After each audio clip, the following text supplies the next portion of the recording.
नमस्ते, कैसे हैं आप लोग। मैं संदीप कुमार पाठक आज आप लोगों के बीच संस्कृत से महाकवि कालिदास जी के जीवन परिचय पर सामान्य चर्चा करते हुए जानते हैं महाकवि कालिदास जी के जीवन परिचय के विषय में।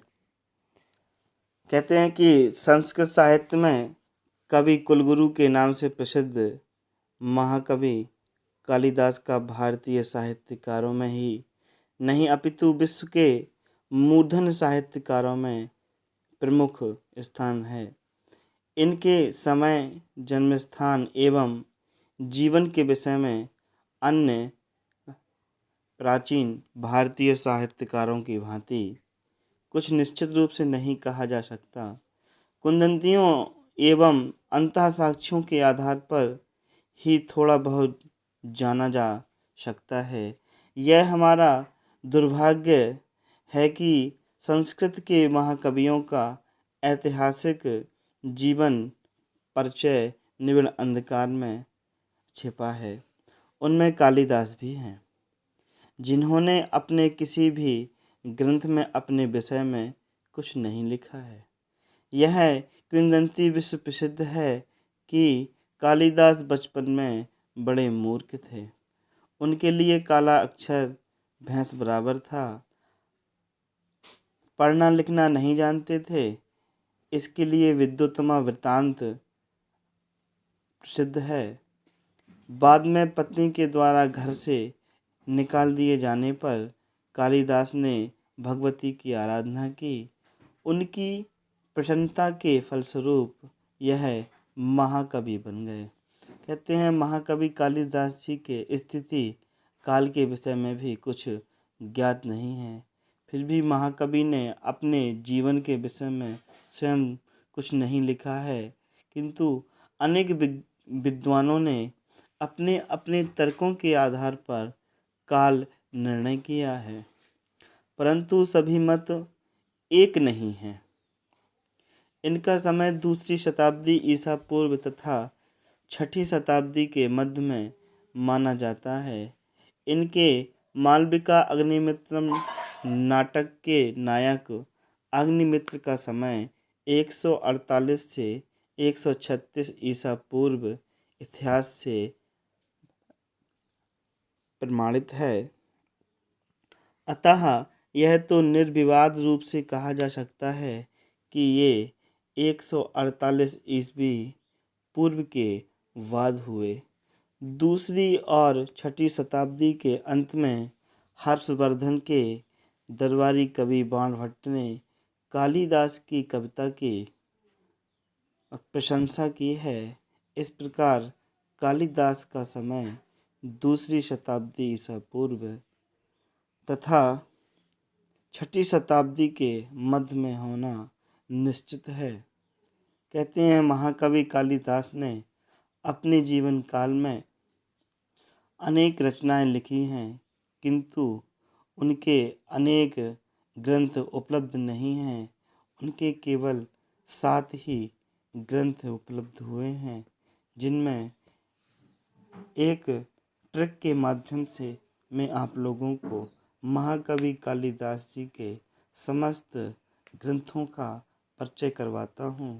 कहते हैं कि रकुमेरी मावी तथा अभिज्ञान लो जान 19, 17, 26, 55 और 7 कृति बखान।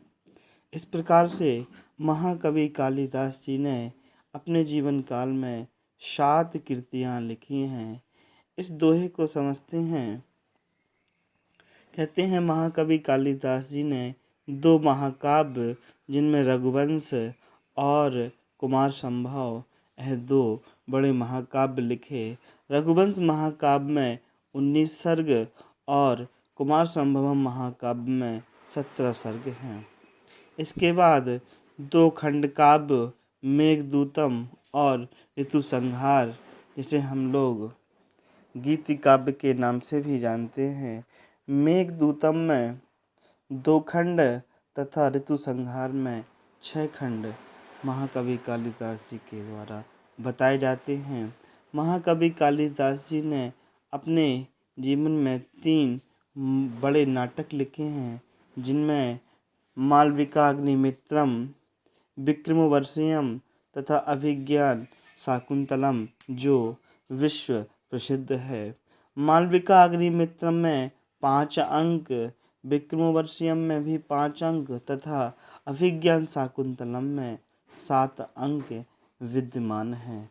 कहते हैं महाकवि के रघुवंशम यह एक श्रेष्ठ महाकाव्य है।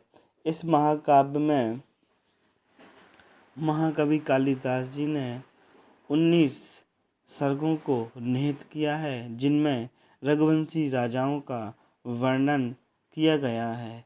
रघुवंश एक समय इतिवृत्तात्मक काव्य न होकर के चरित्रों की चित्रशाला के समान प्रतीत होता है। दूसरा महाकाव्य कुमार संभवम यह कालिदास की अंतिम रचना है, जिनमें शिव पार्वती के विवाह है, कार्तिकेय के जन्म तथा तारकासुर के वध की पौराणिक कथा वर्णित है। मेघदूतम यह खंडकाव्य 2 भागों में विभाजित है, पूर्व मेघदूतम और उत्तर मेघदूतम। कहते हैं कि यह खंडकाव्य एक व्रीहि यक्ष की मार्मिक मनोव्यथाओं के अभूतपूर्व चित्रण ने इस काव्य को भारतीय साहित्य में अद्वितीय स्थान प्रदान किया है।